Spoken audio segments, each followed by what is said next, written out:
Shalom, call hello, Yahweh by Hashem, Yahweh Shai by Hashem Rakakudash. Double honors to the apostles and elders of Great Millstone who rule all over the flock. Shalom and salutations to you brothers out here pushing the words of truth and sincerity. I'm Rapah Mouth. This video is just, again, going into the second, some of the extra portions of video I took from the Museum of Natural History over in Houston, Texas. And they had a gem exhibit. And I thought it was beautiful. I brought out in the last precept, the last video, Job 20:15. He has swallowed down riches, and he shall vomit them up again, and shall cast them out of his belly. So we know that the Lord is going to set up Israel again as the top rulers of this earth, man. All right, because our captivity was foretold of. All right, it was told that we was going to go into captivity. It was told that we was going to go from being a great nation of people, and the Lord's just going to send us into captivity. He's going to send our enemies against us. He's going to put us send these leaders against us. And he's going to put us into slavery. 1 Kings 14:15, for the Lord shall smite Israel, and as a reed is shaken in the water, and he shall root up Israel out of his good land, which he gave to their fathers, and scattered them beyond the river, because they have made their groves, provoking the Lord to anger. And he shall give up Israel. He shall give Israel up because of the sins of Jeroboam, who did sin and who made Israel to sin. He spoke about Ephraim in Hosea 5:9. Ephraim shall be desolate in the day of rebuke. Among the tribes of Israel, among the tribes of Israel have I made known that which shall surely be. Amos 9:4 says, and though they go into captivity before their enemies, thence will I command the sword, and it shall slay them, and I shall set my eyes upon them for evil and not for good. So we understand that the Lord definitely told us before we went into captivity that he's going to do it. Well, guess what? In captivity, we just waited. We waited. We're present day waiting and seeking the Lord to return us and bring us back into our land, bring us back all the goodly things, give us back all these riches. And we know he's going to do that for us. All right, you know that he's going to restore us, because Isaiah 11:11 says, and it shall come to pass in that day that the Lord shall set his hand again the second time to recover the remnant of his people, which shall be left from Assyria, and from Egypt, and from Pathros, and from Cush, and from Elam, and from Shinar, and from Hamath, and from the islands of the sea. To this day, these people who call themselves Jewish, you're saying that the Lord has done this already. We have won the victory and this, that. All right. You definitely don't believe that the Messiah came. You're still looking for a savior. And none of these names that was named, Pathros, Cush, and Elam, have these people who inhabit the Jerusalem today came from. Matter of fact, if you're from Elam and Shinar and Cush, if you're some of those people, and you're in the land of Israel today, they're calling you a goyim. They're telling you, get out, goy. You are not of this land, and this, that, and the third. So we know those people don't got it, man. They got it backwards. Anybody that believes in them is just y'all still indoctrinated with plantation Christianity with a dash of white supremacy.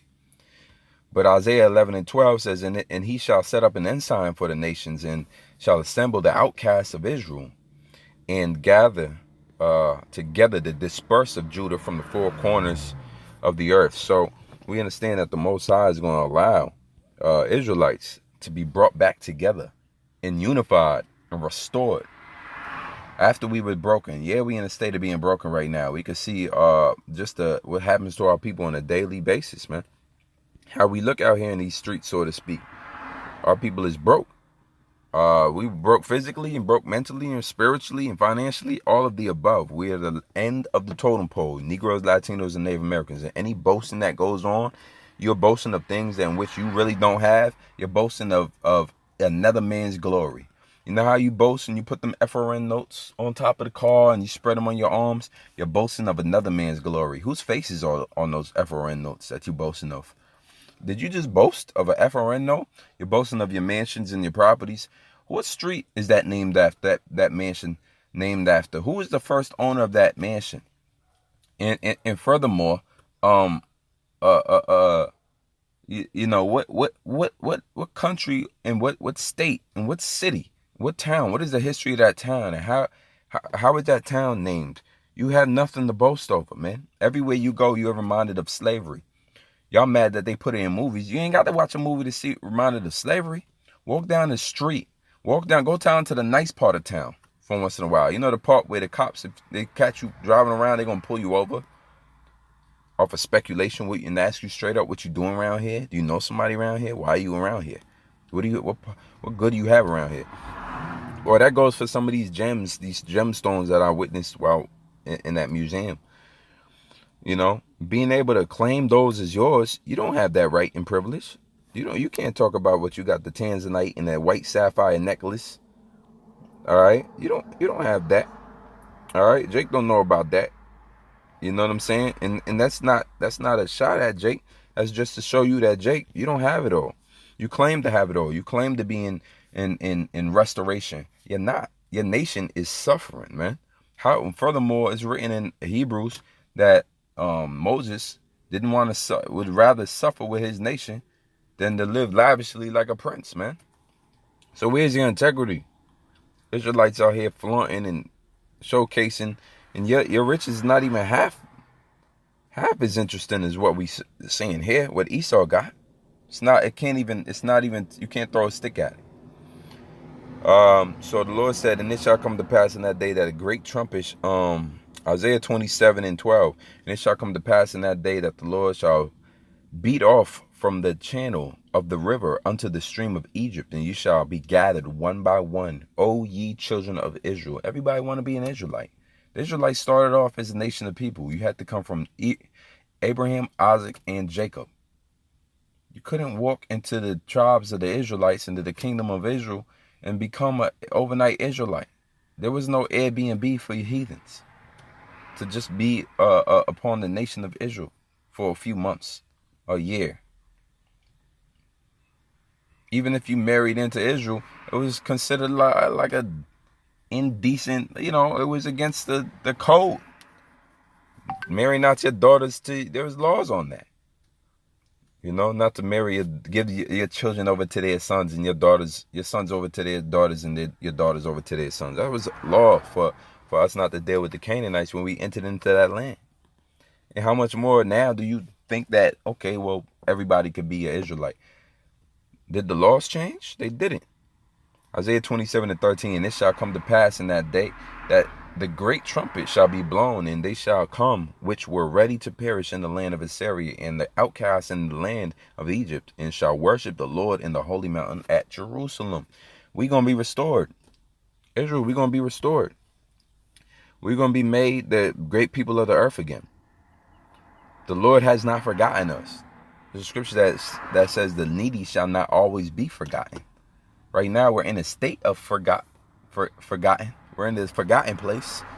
We're in the forgotten place. Forget the sunken place. Israel's in the forgotten place, where the Most High has forgotten us at this point in time. Except He's turning back His people. He had His time. It's like an alarm clock went off, and everybody is starting to wake up to who we are, all the elect, all the ones that's fit for salvation, ready for deliverance.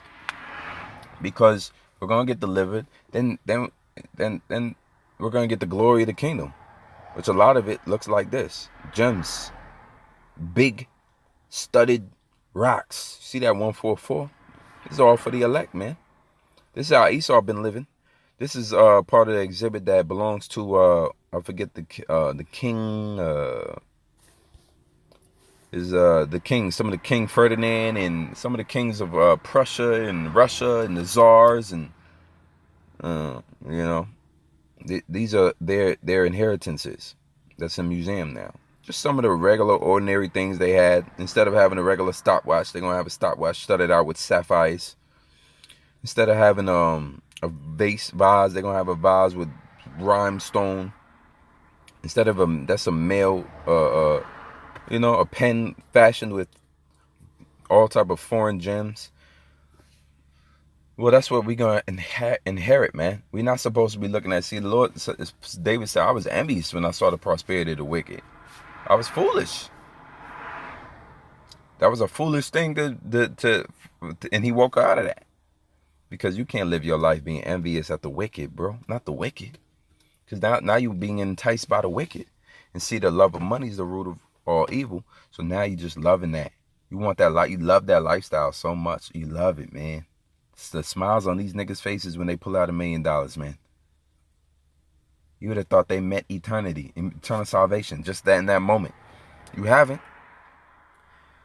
But soon, Jeremiah 3:18, in those days, the house of Judah shall walk with the house of Israel, and they shall come together out of the land of the north and to the land that I have given for an inheritance unto your fathers. We are in North America. All right. Isaiah 43:5. Fear not, for I am with thee. I will bring thy seed from the east. We're in the west. But it says, and gather thee from the west. We are in the west. Some of the brothers is in the east. We are scattered as a forgotten people all across the world. The Lord did it beautifully, man. He judged us perfectly. Scatter us. Have us go into captivity and get our heritage beaten out of us. Only for centuries of confusion before I have you return back to who you really are as a people. It's beautiful. It's amazing. It's incredible, man. It's the greatest story ever told on earth. Verse 6, I will say to the north, give up, and to the south, keep not back. Bring my sons from far. The Lord still considers us his sons, even though we have basically, we're poisoned, even though our minds is against him, and we were led to turn away from him. He still calls us our sons, and that's why we know he chasteneth the ones that he loves. We are his sons. As you chasten your son, you don't care for the bastard the same way you care for your actual heir, your son. So the Lord is raising us up as his sons, chastising us with the nations, to watch them rule over us right before fall. It says, bring my sons from far and my daughters from the ends of the earth. Everyone that is called by my name, for I have created him for my glory. I have formed him, yea, I have made him. And everybody, what the Christian church will say, well, he only read from the Old Testament. He never once. See, the issue is that they don't like the Old Testament. They don't want that. That's the way that the Lord obviously is speaking directly. All right, directly to Jacob and the 12 tribes. And it's so obvious that they'd rather just not deal with it. But even as you deal with Romans, the 9th chapter, Paul is still concerned with Israel, showing that the Lord is concerned with Israel. Showing that the Lord is concerned with Israel, showing that his children are the Israelites. The ones that the Lord has sent for, Matthew 1:21, are Israelites. The ones who the law was given unto were Israelites. Galatians 4:5, to redeem them that were under the law, that we might receive the adoption of sons. The ones who were under the law is Israelites. Moses gave the law unto Israel. How do you get around that part? Well, we all technically followed. No, you didn't. The Moabites never followed the law. They never at one time constituted the land of Moab to be based on the Bible and the Hebrews.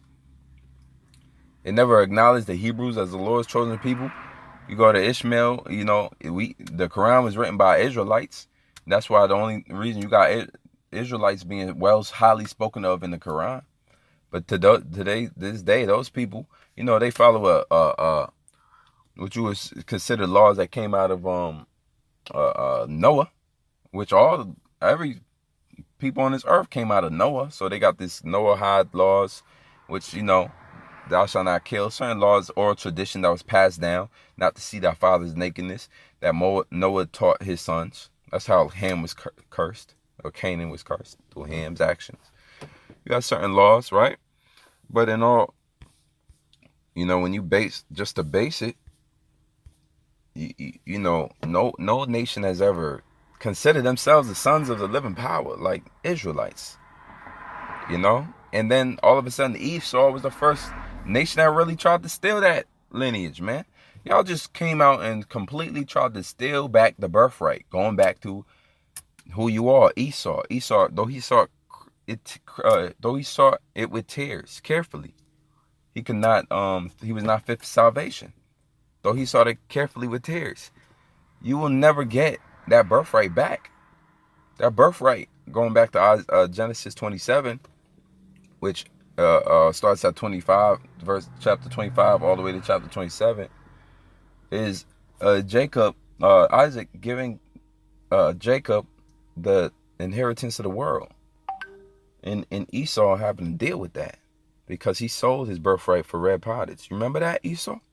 So now, fast forward 2,000, some odd, 5,000, 10,000, almost, somewhere between, I'm going to guesstimate around 5,000 years later, 7,000 years later, after Esau and Jacob. I could look it up real quick just to find out.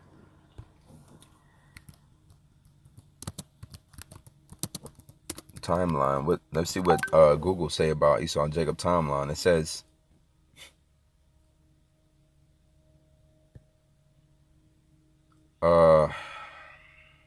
Esau and Jacob timeline.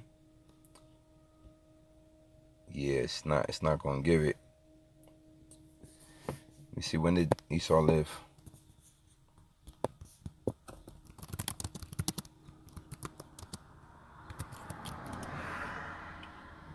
When did Esau live? His birth was 1836 BC according to biblical timeline. Okay. Let's say 2000, almost roughly 3,500 to 40 to 4,000 years ago. And so these years ago, these many millenniums ago, almost 4 millenniums ago, Jacob and Esau, that they're still trying to take that birthright back. And this is why there's such a confusion on who is the people of the Lord. It was never disputed. There were always men of color.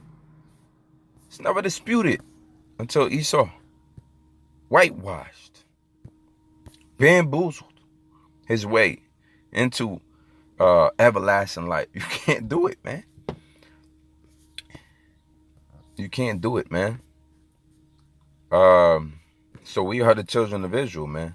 We are the children of Israel, and we are to work together as brethren, as servants of Yahweh Hashem Yahushua, feeding the flocks, showing our gratitude, our priestly gratitude, and teaching and reproving in all meekness.